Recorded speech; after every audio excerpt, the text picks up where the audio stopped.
Hey there, it's Monday morning. Monday morning, time for the Madman Cafe. Thanks, come on in, have yourself a seat, grab yourself a cup. Welcome to Brunch with the Madman. I'm Zane, your host. Thank you for tuning in. Thank you for those who have subscribed to this channel. I cannot say so much. I'm so happy that you guys have been subscribing. Our subscriptions are up a bit. Our views are up. I mean, I'm seeing views from places I could not even believe, from other countries, Australia, Indonesia, South America, the UK, many different places, many different people that are on there, and many people commenting on there. Some of them comments are very intelligent, others are a little crazy, and some of them are fun. But that's what we're here for. We're here to have fun, learn some things. We're not going to dive into the insanity that's going on right now in the major media. When you're coming to the show, we talk about the pop culture itself. We talk about the fandom. We're part of those who are part of groups that want to talk about this day in, day out, and we have fun with it. Plain and simple. These are simple shows that we do. You know, we've tried our hand at political, didn't work, so we kicked it off. You know, it may come back, but not through this channel. But we're having fun. So let's start off the fun. What is on the cafe board today? I have my cup of coffee right here. Thank you, honey. She just brought it on over. Thank you. We're going with the same one we went before with the Joffrey's Amaretto coffee. I love this coffee. Let me drink. Hold on. Oh, that is delicious. And let me tell you something, when you need a good jolt for the day, this coffee is very, very good. I mean, this is not, they didn't pay me to advertise this, but if you want to get this stuff, go online, Joffrey's Coffee. They're down south. You can find them in Disney World. They have shops in Disney World. You can order it, get it grounded, get it ungrounded. I recommend get the whole bean and then grind it yourself. You'll get a great taste. It is very good. So, we've been discussing in the past about on HBO Max that they're getting a Justice League Zack Snyder cut. And we've seen a little bit of footage here and there, some pictures and stuff like that. And, you know, you ask yourself, does it going to improve the Justice League? Hard to say. I mean, to me, the whole DC thing has been horrible. I mean, the animated section has done okay. There's been some great animated movies. The Batman, that special edition one with the Red Hood, that one was terrible. I thought that one was terrible. You know, they could have done it a different way. They could have gone with a different way with that. And the way they're showing it on demand, some of the on demand sites are not showing them properly. They're only showing us one segment and the other short movies that are on that disc. So they've skipped a lot.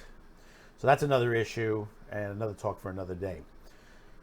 So what we've been hearing, and Bounding Into Comics put this out on the 5th. You know the movie Suicide Squad, and some people were okay with it. Some people disliked it. Others hated it. And there's been always talk that it was not properly done. Well, the director David Ayer had said on this interview that basically 40 minutes of this movie was removed. That it was ripped off on the editing floor. And could that made a difference on there? It depends on how you look at the perspective of what was removed, what was the contents, on how it was supposed to be. Reading off on there, it's no secret by now Suicide Squad, released to theaters in 2016, wasn't what the director David Ayer intended. What is still becoming crystal clear slowly is how severely his vision was corrupted. Responding to an inquiring fan on Twitter, Ayer revealed 40 minutes of the footage was excised from the final cut by Warner Brothers. That is true. Let me tell you, whether it's Warner Brothers, whether it's Fox, whether it's Disney, Paramount, these companies pretty much control the film the way it goes. And we've heard stories where basically the film runtime was cut. Perfect example, Dune is one of them, the original Dune movie. Basically, they cut it down, and it did hurt the movie itself. I mean, there are new cuts of it, and there's a cut online by a fan, which happens to be the best cut of them all. But if you're the director and you have this vision, you, the editor and the producer, you have this, these companies need to leave them to do their work. The film companies, and this is why Hollywood is burning, because they want to interject their politics. They want to interject, say, oh, but they don't realize it's that they're taking money away from them. They want to make a quick movie in and out within a certain budget. And even if they spend a lot of money, they still want to make money off of it. And sometimes when you put crap out, it's crap. You can't get around it. The answer was to a trending question posed by a pro Ayer Cut account. What was the hardest scene to leave out? And this is on the Twitter. What was the toughest scene is to leave on the cutting room floor. And what is 40 minutes? 40 minutes. What 40 minutes was there on that floor?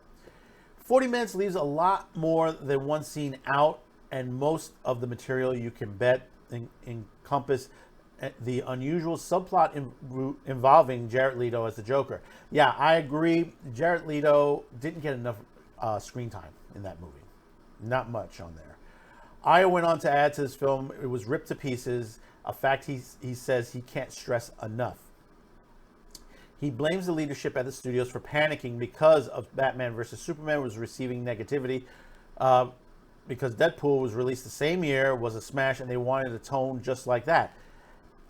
Yeah, but cutting the movie because you had another failure, which basically the failure of Batman vs. Superman is they didn't go in the direction that they should have gone, which should have been the Dark Knight graphic novel.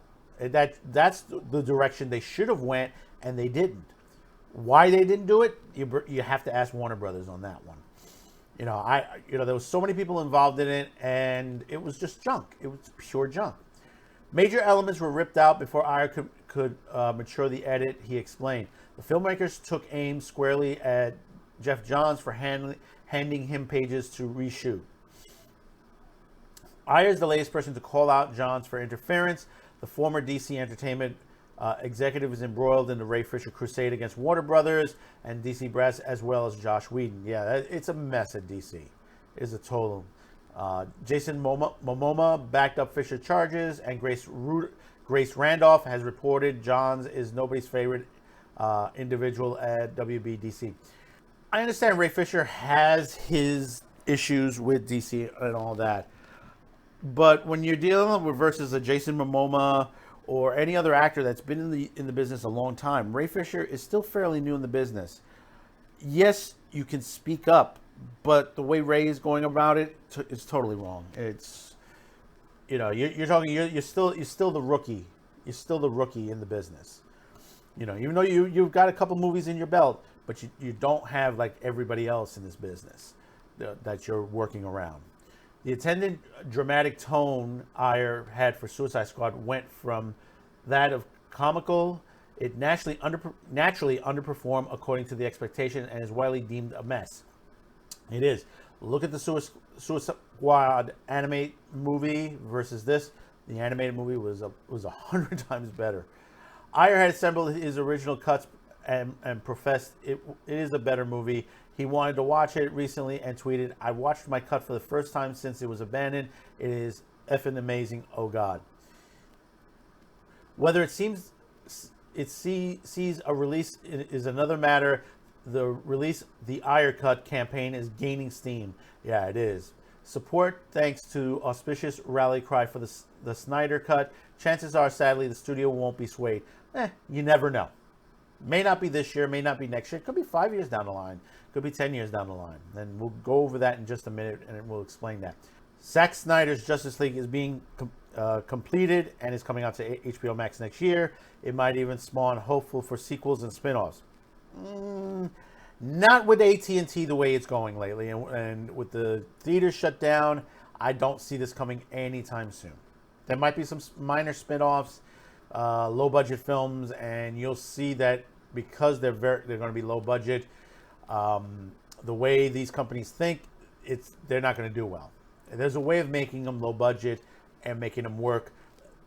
These studios won't go in that direction because they're dealing with a lot of politics when it comes down to that. Suicide Squad, the Ayer version, isn't having the same luck. Reports it will hit streaming service, was shut down by Ayer a few days ago. Not true, he tweeted Sunday in a quoted post. For now, the best that anything can do is that deleted scenes on the Blu-ray and Gunn's continuation, The Suicide Squad, out next summer. Yeah, we have the next movie coming out. But there's a lot into this. And I'll tell you, because for years, we've been dealing with director's cuts, extended cuts, final cuts. I mean, there have been so many, now you got director's cuts with the names on it, Snyder Cut, Ayer Cut, put on there. I mean, for a long time, we've seen movies like this. We've seen movies that have been failures at the box office because of what the studios have done to the edited cut. And I'll give you a perfect example, one major movie, and it's a fantastic movie if you've never seen this before.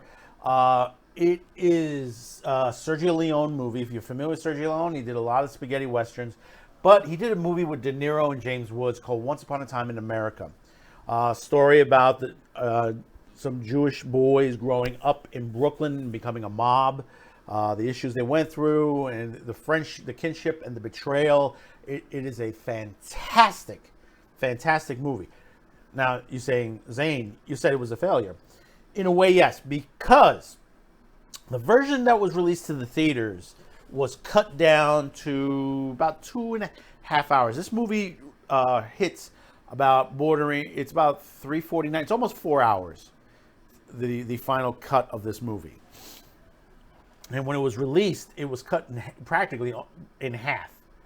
And what happened was practically almost the entire childhood, which was very pivotal to the explanation of the characters driven, was omitted. So you pretty much went from a little bit of the beginning, which was the future part, a little bit of the childhood, and then jumped right into the main portions of the movie. And that didn't do well. Later on, a extended cut was made, and this has one of the most fantastic soundtracks. Enrico Morricone, the late Eric Morricone, which he also did the spaghetti westerns with Leone, some of the most iconic music in movie history. And I always recommend to people is that if you're going to watch Once Upon a Time in America, make sure it is over 3 hours long. For that reason, because you get the full look that Sergio Leone wanted you to see as far as the character narration of each of the characters in the movie, and you'll understand what happened, why did this happen, and the shocking ending to this movie. I mean, there is a great twist to this movie, and it's a fantastic ending. I mean, some people say it's the final moments is a little misunderstanding, but if you see the longer version, you will understand it. And this is what happens all the time with these movies.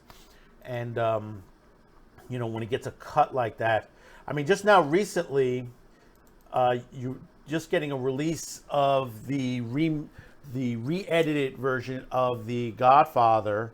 Part 3, it's on Godfather Coda, The Death of Michael Corleone, which it has gone back, re-edited, and taken some scenes that basically were omitted, and scenes were changed and either removed, replaced, and so the ending it's a totally different ending, from what I'm told.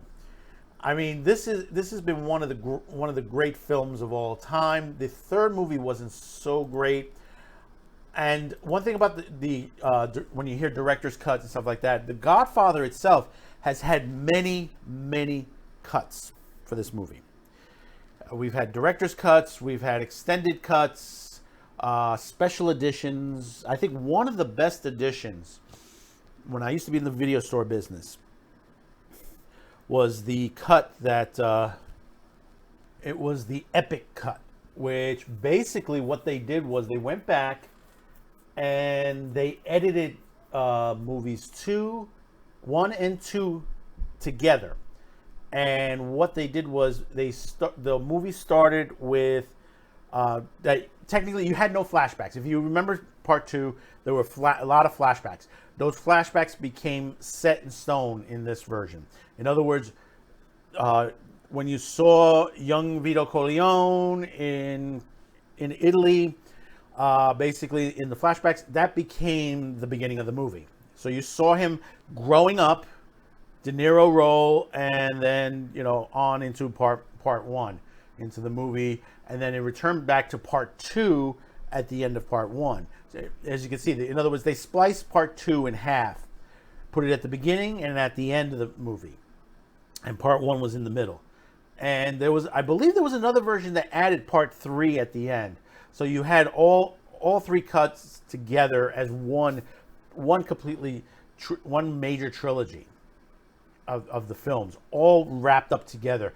On VHS, I think it was about at least, what was it, 4 cassettes, from what I remember, because at that time you couldn't put no more than 2.5 hours on a cassette. I mean, you could have, but you had to reduce the speed. But you were looking at about 3 or 4 cassettes, video cassettes on there. Discs was a little bit more easier. You probably could squeeze that down to 2 discs as far as the length of the movie. But I tell you, this is something that you always look at, and you go back and you see. And it's the same thing with Apocalypse Now, which is another great film. Coppola has several cuts of that as well, and a documentary talking about how it was made and all the issues that were going on with this movie. The current version director's cut out, it's called Redux, which there's a lot of additional scenes in the movie. Some great parts in there with Duvall, the surfboard scene on there. I mean, there's an extra scene. It's so funny in there where he's running around in a helicopter after they left the Duvall behind, Martin Sheen. They jumped on the boat with the surfboard. Duvall for a while was looking for them through the jungle via helicopter, saying "Return to surfboard," on the speaker. And it's hysterical. You have to see it to see it. But that's part of many different scenes that were on there, and also the ending of the movie was changed. If you're familiar with the ending, spoilers. Basically, the ending of the movie, the original cut was that you saw they firebombed the entire. They called in an airstrike on the compound where Marlon Brando was at the end of the movie, as Martin Sheen drives away on the boat with the other survivor of the whole incident. This version is all you hear is the strike team calling in, and the movie fades out. That's the new version of that. Now, which is the better version? It's still a classic. I mean, if you want to go back and watch, I would say watch Redux, and then go looking for the last minutes of the movie itself, and just see the difference between the version. You decide which versions you want, and you've seen this happen with a lot of movies. I mean, another movie that's a classic. In fact, they're making the TV series right now. Is Nightbreed. Nightbreed had a director's cut where the ending was also changed as well. Whereas it just faded out to the end of the movie, the whole situation. But the original cut had the main villain, who basically was resurrected as part of the Beast of Midian. So you knew that he was going to come back if they ever did a sequel. And pretty bloody for a movie. Pretty bloody for a movie on that one. And then, I mean, there have been so many other movies throughout history. I mean, if you go look at Star Wars, how many cuts of Star Wars has there been? And I'm not talking the prequel series and the newer versions. I'm talking like New Hope, Empire, and Jedi.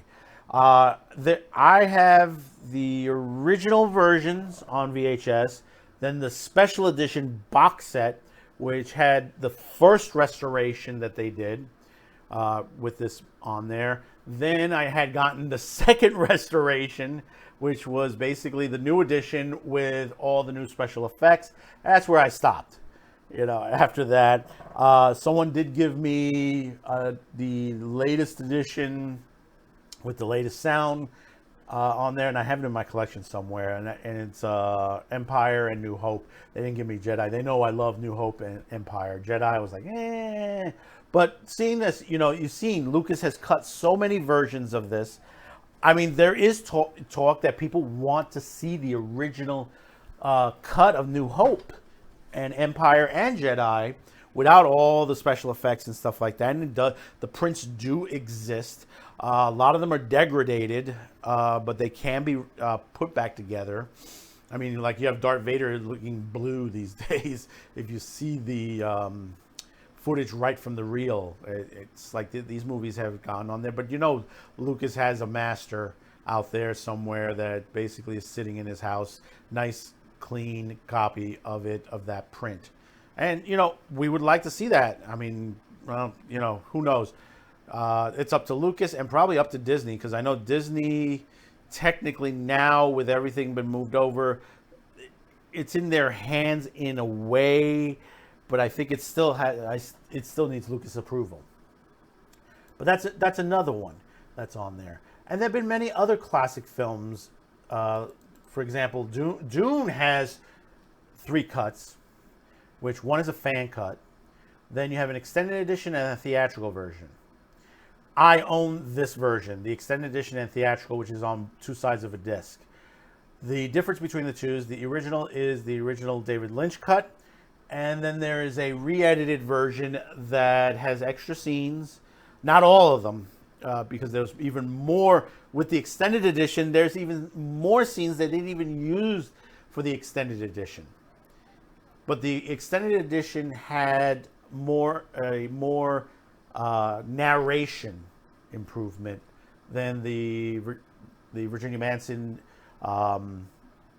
version, where she was talking in the narration, and I think it was Frank Herbert they had gotten to narrate it, and it gave an epilogue at the beginning of it explaining the world of Dune. And I think that would have been a little bit easier for people to understand the world if they showed that version instead of the theatrical cut. Because a lot of people who went to see Dune, I read Dune, and when I saw it originally back years ago in the 80s, I understood what was going on. And most people don't, the average moviegoer who was not familiar with the book and all that, and that's why they didn't do well. And this one that's coming up, I don't think it's going to do well, the new version on that, because it's not saying people are stupid. It's just that basically art, sometimes when you interpret something and you misunderstand it, you just brush it aside. You just, you're like, okay, that art, I don't really understand it. And that's the same thing with this movie. It's like the world that Frank Herbert created is the most brilliant world. And to fathom a world of this nature, to understand it, what's going on, the drug itself, the spice melange, the orders that, the political orders and what was going on, the misconceptions on the Fremen and everything else. You have to understand is that it is a fight for power. And most people is like, they kind of deem, they kind of deem Kyle MacLachlan being the good guy, really. In a way, yes and no. I would put it toward more like a Pitch Black kind of character, like Vin Diesel's Pitch Black. Yeah, he's like a dark hero in a way, like the what they call it, the unhero and stuff like that. That's the way you got to put it, because you had order in the universe on there. Now he's ripped it apart just to bring in his order. So is he the bad guy? Is he the good guy? It's very confusing to some people. And when you read the novels, you'll understand more. And as you get into the other storylines, the second, the third, the fourth book, and the additional addendums that are out there by Frank Herbert's son, you begin to understand better. And like I said, the new version, they're going in the right direction by doing half of the movie. Yes, that's the way it should have been done originally. But the average moviegoer is still not going to understand this. The fan, yes. Guys like me, guys like a lot of other people who love the novels, we're going to understand it better than everyone else. It's not going to be a big money maker. You know, unless it's done properly, which the cut that's online supposedly, you know, that supposedly has a better version on it. I've only seen certain scenes on it, and it looks good. A friend of mine is supposed to get a copy of it for me, and hasn't come across it for me yet. But hopefully, I'll be able to get to see it soon. But all in all, looking further on, and you have to ask yourself, well, Zane, you know, they never had this problem in the past with the black and white movies and stuff like that. Yes, they did. Actually, they did. I mean, they still, to this day, you're getting new cuts of film that from old classics that they're basically getting extended cuts, director cuts. Big perfect example this year. They released the 4K Ultra Hitchcock Collection, Rear Window, Vertigo, Psycho, Birds, which basically they were remastered and added scenes, including Psycho. Psycho was missing some certain scenes that would have changed the whole narrative of the movie. It would have been a much stronger movie seeing those scenes. But at that time period, you couldn't show things like that. I know one scene is where when he kills at the beginning of the movie, in the infamous shower scene, there is a scene added there where I believe, I haven't seen it yet, where they're showing his hand. He's looking at his hands and there's blood on his hand. You know, that scene where you only hear it, mother, blood, oh mother. And actually, they do have the cut in there. In this version, it's put back in there properly. And there are many other classic films. And the thing about it is, with the classic films going into 4K, it's a better process. It's a better look. It's a sharper look than, say, a newer movie, say, from the 70s, the 80s, the 90s, and transferring into a 4K. And I think that's why, one of the reasons why Disney has dropped the remastering to 4K on a lot of movies and just staying on the digital realm. Because basically the costs are through the roof, what you have to go through. I mean, right now we're trying to get Rabbit remastered, and it's a difficult process because it's 3/4 masters. Some of them are dating back to the 80s. And when you're dealing with videotape that dates back that old, it's like film. You're dealing with imperfections, color changes, tracking problems. I mean, you see it on some of the episodes where we try to crop out the bottom where there's tracking details. Some of the audio we've had to boost. We've had to clean the audio. As far as the visuals themselves, very hard to go full screen on there. We need someone. In other words, we need more equipment. We need several technicians just to do this. It's frame by frame by frame. I mean, we did it on a fly version, which basically we did like a consensus of the whole video going back to forward, and then looking frame to frame to frame to frame, and try to synchronize it together. What we're missing here is you're going to have to go back, even synchronizing the frames together and locking the color in. You're not going in and fixing that color properly. And that's the thing that you need a lot more people to do, and more rendering time, which in a way I'm equipped for it, but not enough for the amount of footage that we have. And we're talking 35 years worth of footage. So you can think about 35 years worth of movies. On the average, those shows are about 28 minutes long each, plus the additional footage that we shot to the side, because we also have a lot of the production footage. In other words, the raw tapes, and that needs a lot of work too.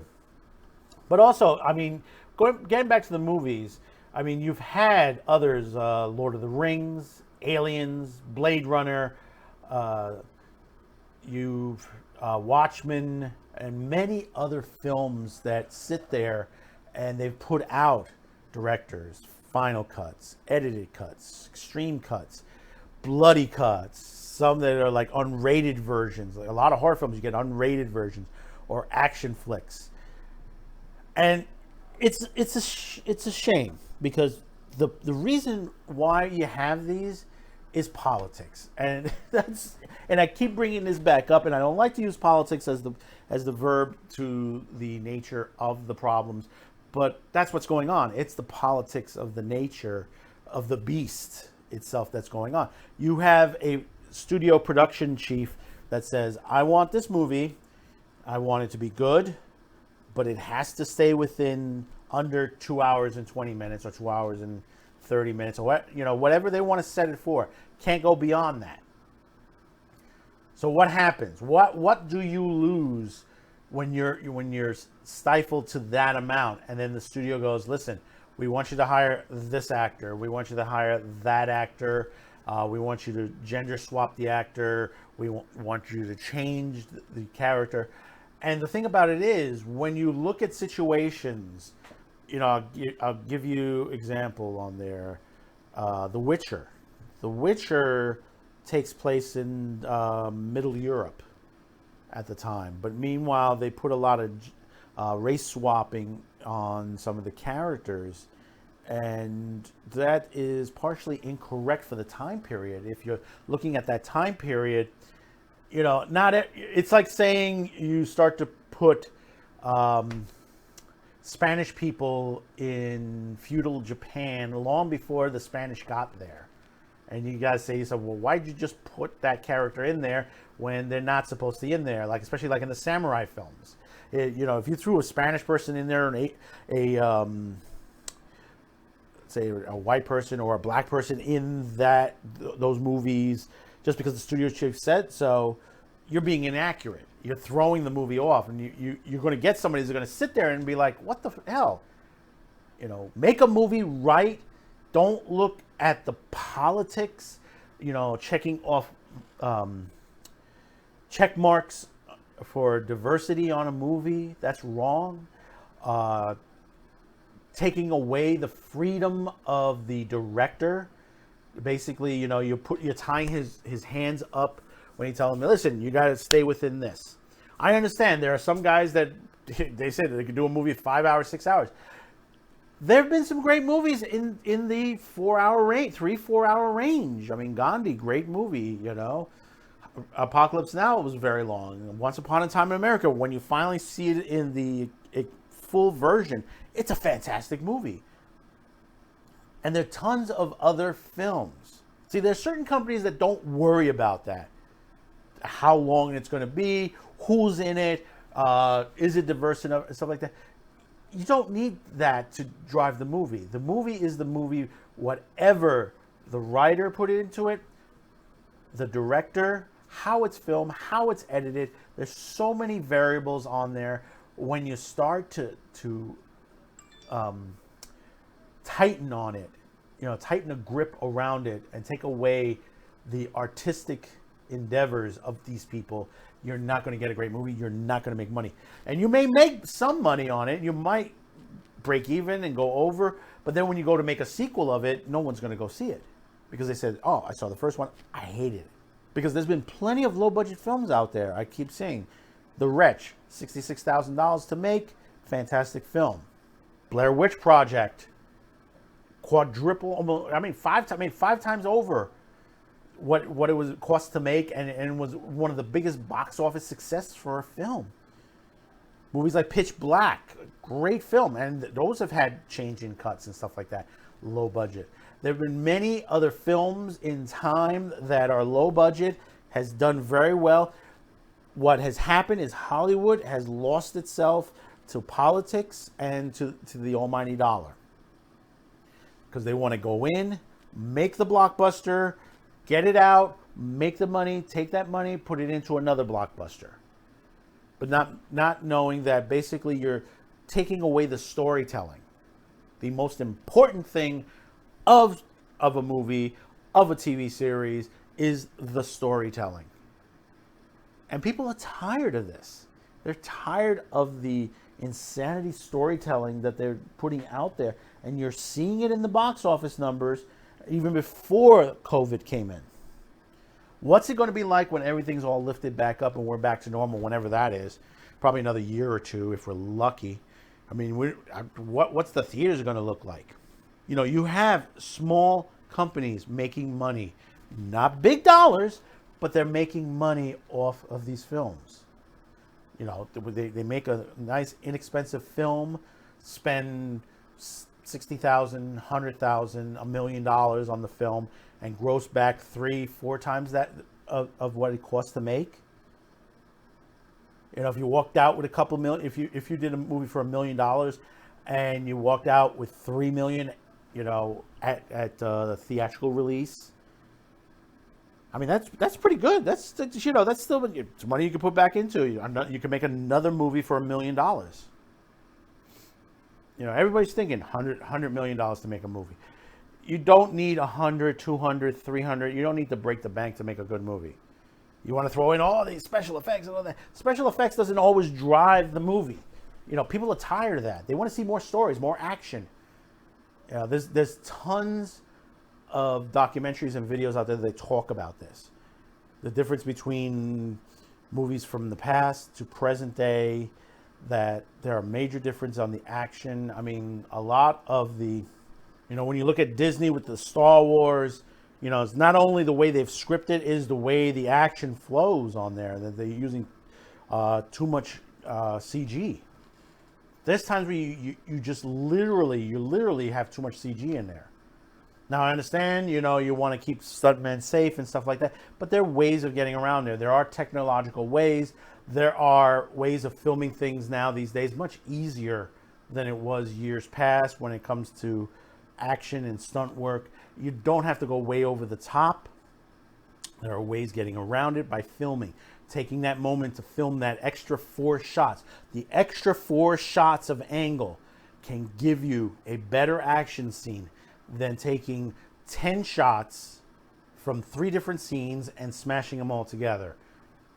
Take that extra moment to shoot the scene properly. And I'm not talking retakes.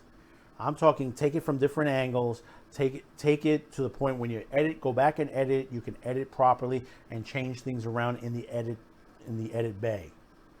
It can be done without throwing in unusual CG cuts. It can be done. It's been done. Asia's been doing it for years. Ask them. They've heard a couple of stuntmen, but the thing about it is they've been able to cut some things that have been excellent. Watch their action flicks. A lot of the Hong Kong police flicks and stuff like that. Take a gander on some of those. They're fantastic movies. And the same thing with the Korean films, the Philippines, a couple other Asian countries. In general, hit all the Asian countries as best you can, because they all have good films on there.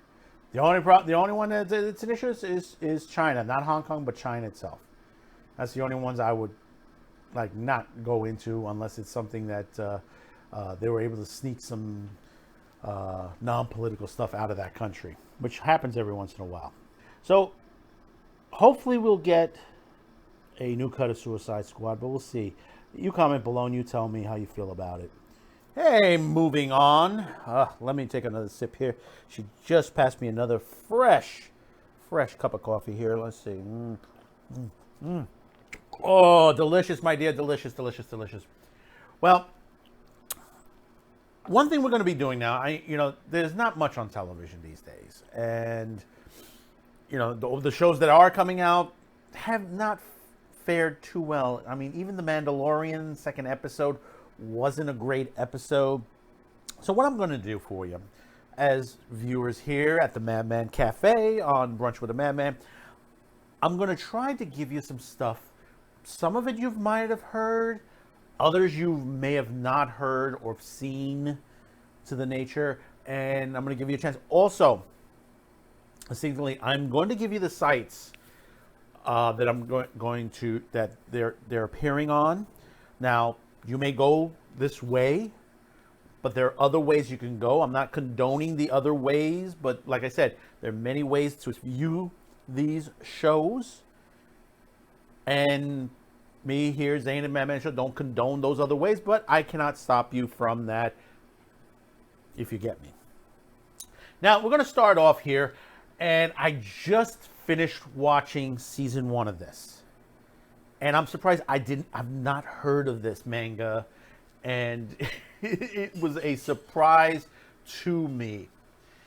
And it's not that old. The storyline's been around since 2015. The anime got around to 2018 and just now hitting Netflix, where you can watch season 1 on Netflix. There is a season 2 coming and a movie for this as well. And we'll discuss that in a second here. And let me tell you, this particular anime can be used, and a couple of doctors have been talking about this online, because it could be used as a educational centerpiece. What I'm talking about is the anime Cells at Work, and like I said, it's based on the manga series, and it is really good. Let me tell you something. I was shocked because there've been many movies, shows, stuff like that have been done. I mean, we can go all the way back to Fantastic Voyage, the movie, to the animated TV series, and many other animated that talks about the human body. But some of them sort of doesn't get the 100% right. This is pretty much on target. I mean, there's a couple of things that kind of stretches out a little bit, but the reason is they just want to make it to whereas keeps the viewers watching, but it doesn't stray away from the science, which is the most important things. The main plot of it is that it takes place in the human body with the cells all working back and forth. I mean, the funny part is it's like the red blood cells are like UPS, and they're running oxygen cells, running carbon dioxide, and going back and forth and back and forth. And then you have other characters in there. You have white blood cells, killer T cells, platelets, helper cells, regulatory, and they all work together. And of course, you have the disease like pneumococcus and all that come in there, like they're monsters and stuff like that. And the white blood cells come attacking it. Now, like one of the things people get into is like, well, I don't think white blood cells have knives to stab at the characters, but you have to put it to that point that when you're trying to create something a little educational and fun at the same time, you got to take a certain liberties. Now, we can go over a couple films that on there, but we're not going to do that. That just goes way over the top as far as the way the human body works and stuff like that. And even in Rick and Morty, you've seen some crazy stuff on there as well. But this show kind of goes in very well, and it gives the explanation on how the human body works. And it gives a really nice detailed explanation that's not boring. Makes it fun. Like the two main characters is the red blood cell and the white blood cell. And you have other main characters in there, different groups handling different things. And it's a good amount of episodes on there. It's one season. There is what they call Cells at Work, I think Black it's called. It's going to be a little bit darker from what I understand.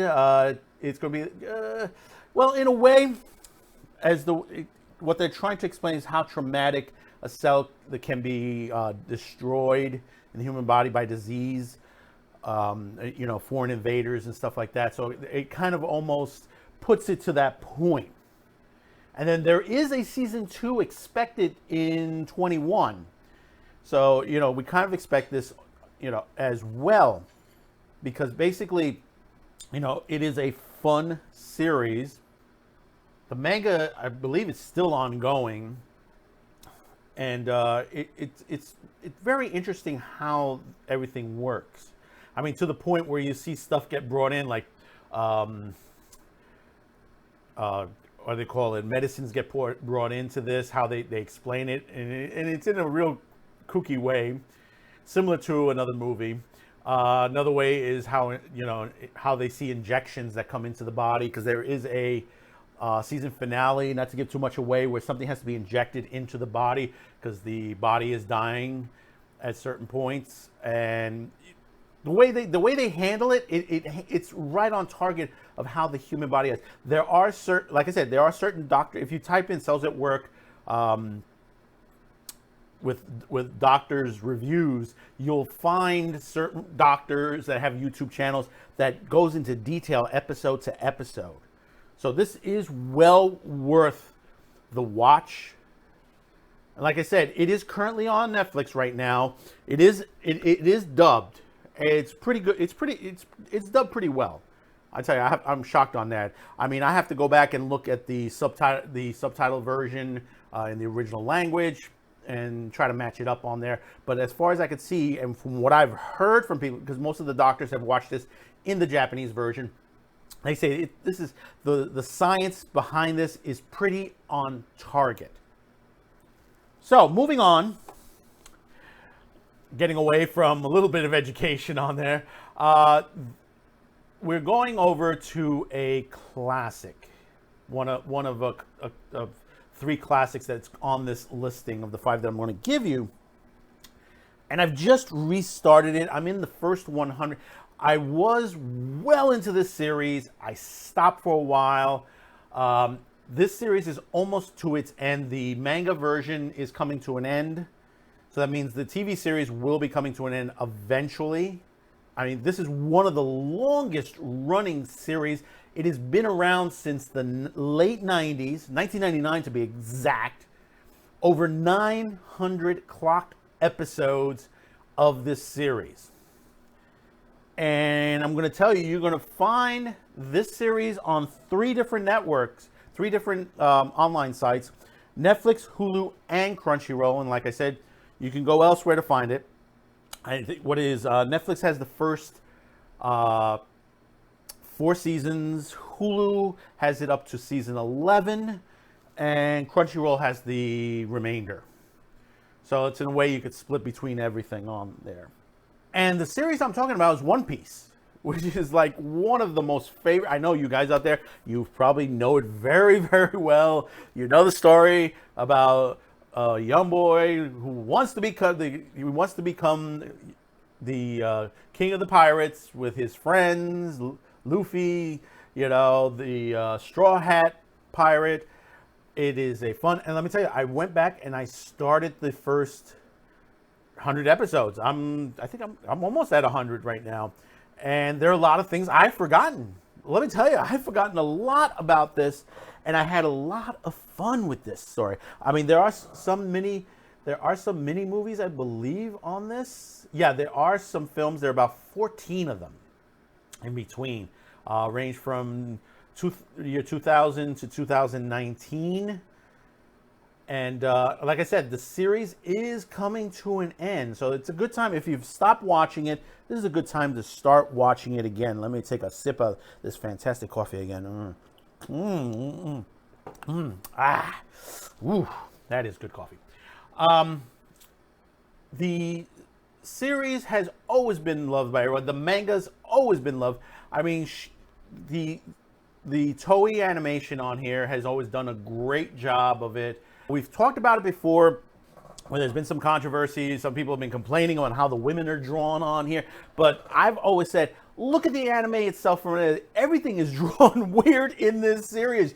You cannot complain on how women are drawn because everyone is drawn really weird. Yeah, it's plain and simple. This is how it's drawn. This is how it was in the manga. And sorry, live with it, for some people that complain about this. I watched this back then, and like I said, I stopped at one point, and I don't know why I stopped. Maybe it's because, there was not too many places to watch it. But like I said, you can see it on Netflix, Hulu, and Crunchyroll if you partake to choose those sites. Now, going on to the next one, and this one is a controversial one. Well, the series is controversial, which you can see the series in several places, including Netflix, Hulu, and I believe Crunchyroll has it also too. This particular, the movie I think is only on Netflix currently right now. I might be wrong. And it is dubbed as well. It is No Game, No Life. You know about this. And there is a movie, No Game, No Life 0, which is a story that it takes place before the current events of the TV series. I know we're expecting another season of No Game No Life later on, maybe next year. Hopefully we'll get it soon. Because let me tell you something, it ended pretty good on that first. I mean, I've gone through the whole entire first season. It is nothing to what the Australian politicians are talking about. Yeah, because basically they're just totally crazy. They're just totally crazy. Basically, no Game No Life Zero is, if you're familiar with the series, Tet, who's the god of games, is telling a story to Azuna, who's it's like that wolf child, the little one, and tells a story of the tale 6,000 years ago, 6,000 years before the current events of the war between all the races and the ODYSEE, trying to get control of the Sun device that will make you the strongest being on the planet. It'll make you a one true god. And basically, it focuses on two characters, Riku and Shiwi. Riku is a human. Shiwi is an ex machina who has left the other ex machinas, trying to figure out what is the human heart, the emotions of human beings, and this plays out very well. I mean, to me, going through this, it's very good. I'm not going to go through it completely here because it'll give away a lot. It's best for you to watch this. It is well done. Expect some tears to this movie because it basically, this is in the middle of a war, a gigantic war, and there are moments that basically are sad in this, but it plays out very well into the explanation into the TV series itself. I love the way it flows, the way the action, everything, the way it's animated. It's just really done very well. I mean, this has been out for quite some time now. I think 2017 this movie has been out. And it's just now catching, I guess, the next roundabout in the United States. Because I never heard of it before, but like I said, there's a lot of mangas, a lot of TV series. I'm just now catching up, just like some of you are. I mean, there's some stuff I did, like Cells at Work. I never heard of Cells at Work. No Game No Life, I've heard in the past, but it just like really didn't concentrate on that. There were other mangas and animes that I was really more focused into. Now that I'm watching it, I say, I'm sorry I missed the first roundabout on this, because it is well done. This movie is well done. It's about runtime about 90 minutes. No, I'm sorry, it's 105 minutes. Did very well in the box office when it came out. Obviously, our anime is doing very well. I mean, you're hearing, was it Demon Slayer did excellent just recently in Japan. It's raised a lot of money considering with COVID lockdowns and everything. That it's handling this well. But you're seeing Hollywood is trying to grab onto this with the Sony possible acquisition of Crunchyroll, putting Funimation and Crunchyroll together. And you see Netflix working together with several Japanese anime houses that basically they're going to be bringing some really good stuff down the line. I mean, the Godzilla anime looks good so far, and a couple of other series. Pacific Rim, I have my little doubts on it, but hey, it could turn out to be good. We'll wait to see that one as well. So the next one on the list, it's also a classic. This one dates back to my youth. And this is one of the first animes I got to see when I was a kid. And this was based on a manga as well. Ran for a while. It's about 3 seasons long. It's something like 117 in the episodes. But there have been movies and other series that have been built upon this. You've had separations of characters that have gotten their own mangas and movies, and there are 2 film adaptations. One of them finalizing the series. So this got its ending, and it's excellent movie, excellent series, excellent manga. It's Galaxy Express 39, and you can get this on 2 networks right now, 2 sites. Tubi TV, and that's free. And then, of course, Crunchyroll. Both sites have the entire series back to forward. Now, understand this. Unless I'm incorrect in the nature, I have not seen a dubbed version of this series.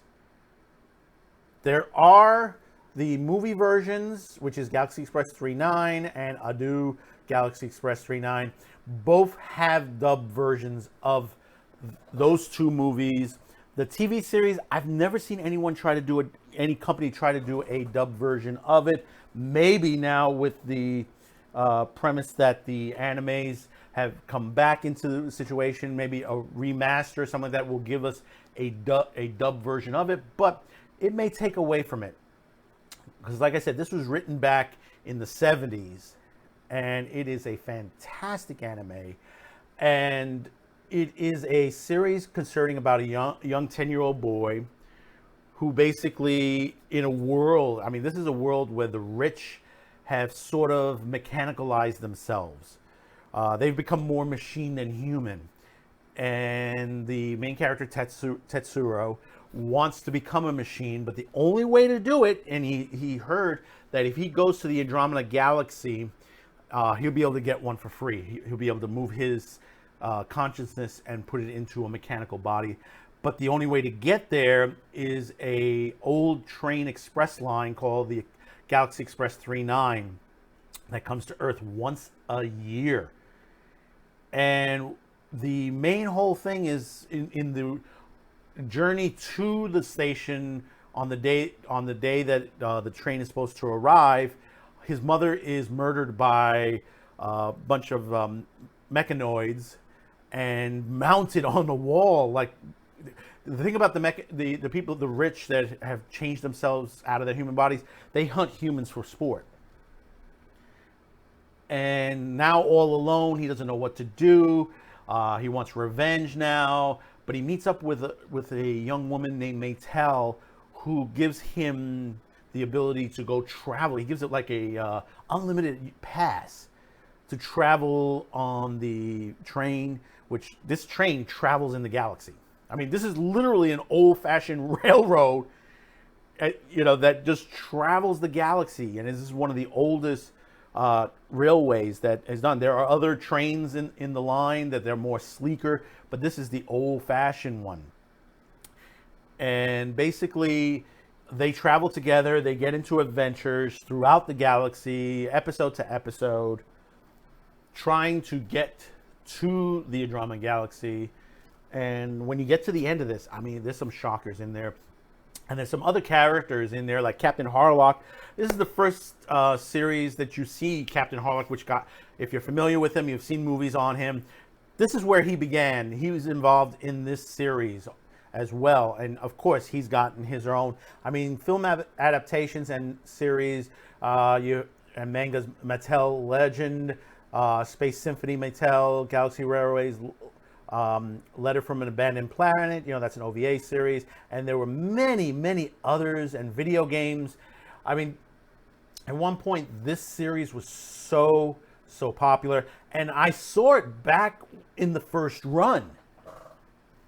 That was when, like I said in another show, Nippon Television was showing it on Channel 47 WJNU, which is Telemundo now, and I got to see one of the first runs on it. I didn't get to see the whole series because I think they got the rights to the first season. Never got to watch the second season. I saw the second season and the rest of the line later in time because friends of mine had gotten VHSs of it, and other channels were starting to show it. And this is prior to internet.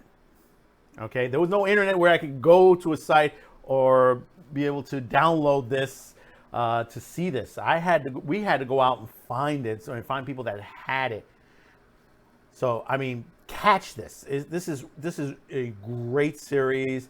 There are some sad points. There's some violent points in this. I mean, there's a lot of things that Tetsuro goes through with Maytel, and in a way the ending of this in the Adu Galaxy Express movie sort of kind of puts a point in life where, you know, you have your point in your youth, and then you learn things along. It's like a journey, and that journey, you know, makes you to become a man, becomes a man. And this is what this is. This is basically a young boy growing up in this world, in this universe, and basically eventually to the eventuality that he will become a man. And how he gets there is some of the best anime that you'll ever see. So I highly recommend this. You know, if you can find the mangas out there, grab the mangas if there are any left.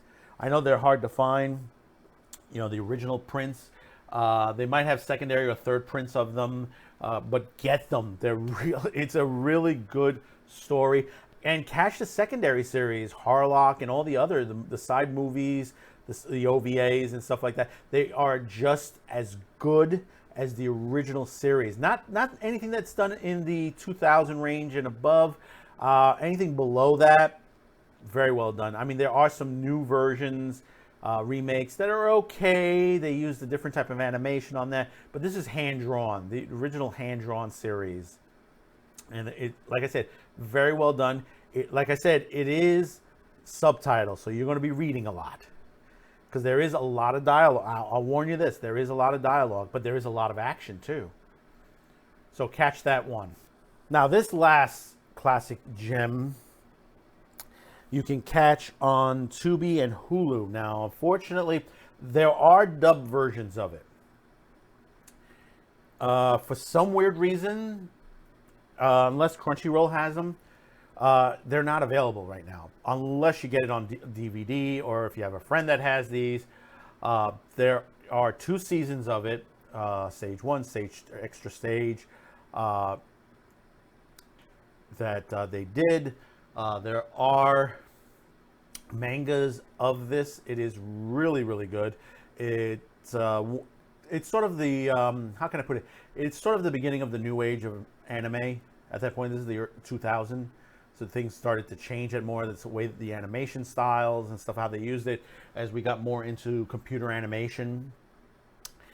And this series kind of becomes a little political to the point where, in a way, you could see, how can I say, you know, man versus woman in a way.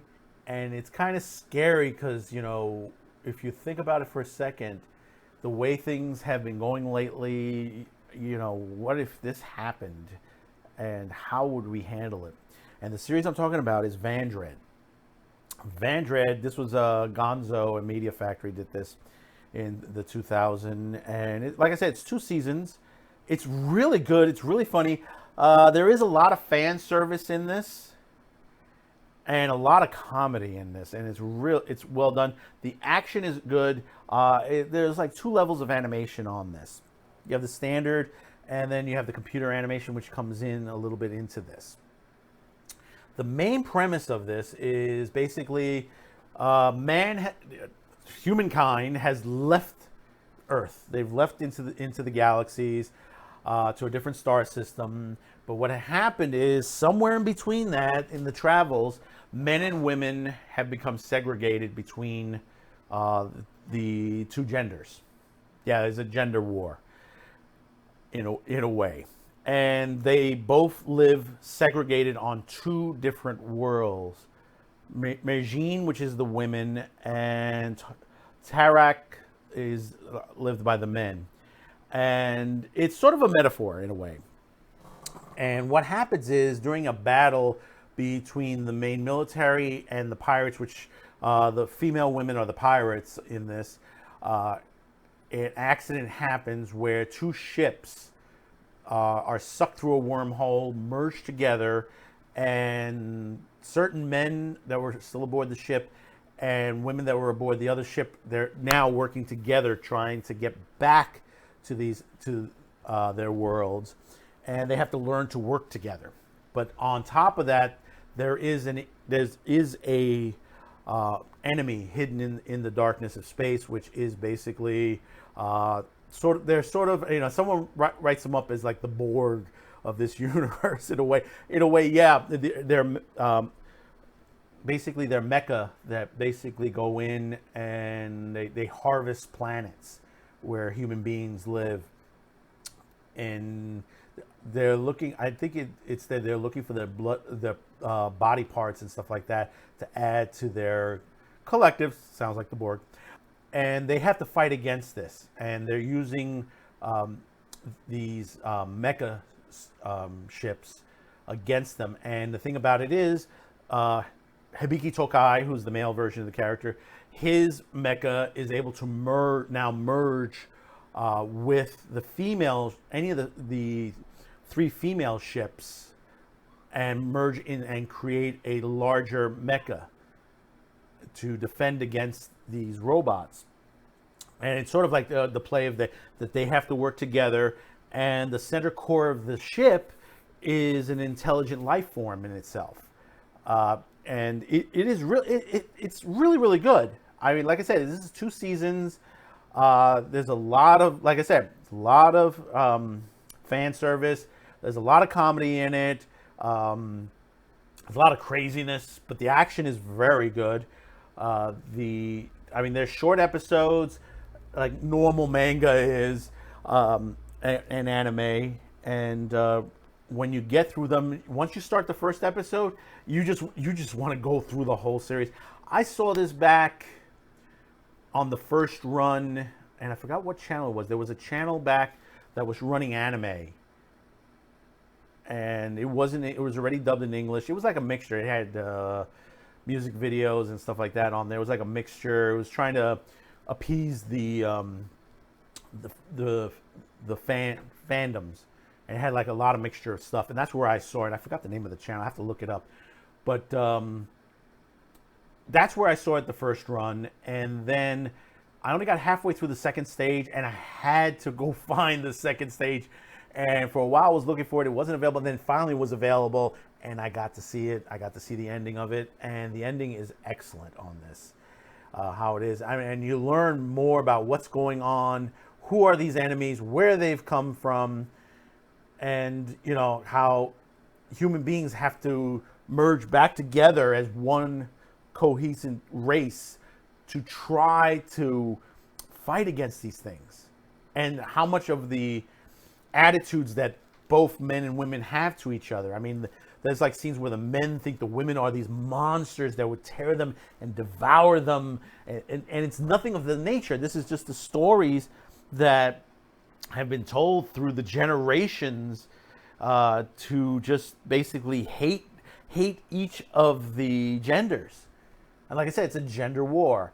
And you know, you have 2 of the leaders, which is Grandma and Grandpa, and they continue to keep, you know, everybody at odds, but they know the truth of the whole situation.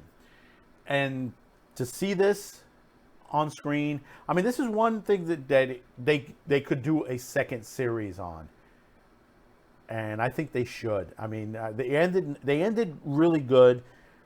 You know, not so many animes end where there is a complete closure. This is pretty much a complete closure, but you could think that it could be sidelined to something else. I mean, the main character, Hibiki, he's over the top, but that's anime for you. Characters over the top, like we've talked about One Piece, and we talked Galaxy Express. There are characters throughout these that are over the top, crazy, drawn crazy, and like I said, plenty of fan service. You know, there are people who like a little bit of TNA, as they say, on there. So here we go to the end, and just getting my last couple sips. Thank you, my wife, for a fantastic coffee. And she makes great coffee. She knows how to grind it down, put it in the pot, and get that energy out every day for me. So comment, subscribe, like, and share this video. Tell me what you think of this whole situation and all what we talked about today. What do you think of these videos, series that we've talked about? Let me know in the comments. I mean, there's so much that we can discuss. I try to limit it within under an hour for you, not to give too much on there, but hey, if it gets to an hour, a little bit over, it's okay too. So don't forget, Madman Cafe, Brunch with the Madman can be seen every Monday and Saturday at noon Eastern.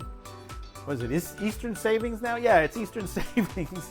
Get confused. Eastern Savings and Eastern Daylight. You know, Daylight's going to be an hour difference between the two, but we normally have them up by then. Eventuality, we will get them live out to you. We'll be doing live feeds on there, and we're still working on the live feeds.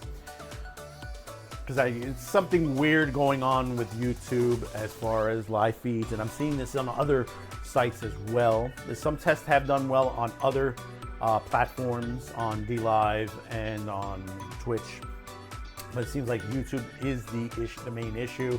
But we will work that out down the line. So don't forget to catch Madman with the Show Wednesday and Friday. Normally we do it, they come up somewhere, one in the afternoon and the other one in the evening. It kind of varies. We try to work around Friday Night Tights also on the Friday episodes, so at least you'll be able to catch it in between somewhere or after. We're trying to decide whether we should put the second one after Tights, which is after 10 p.m., but we're working on that to see how that works out. We'll give it a week or two tests and see how we do. Once again, thank you for watching. I mean, really, really thank you. Thank you for those who have subscribed, because you, my viewer, are very important. And you unsubscribers, you're the ones that haven't watched yet. Why haven't you? Haven't I earned your subscription yet? Please, I hope this episode has earned it. So, the last cup of coffee is being served. The cafe is shutting down for the day. Thank you for tuning in. Thank you for coming to brunch with us. And we'll see you back during the week and on Saturday again with Brunch with the Madman. Thank you very much. Have a good one.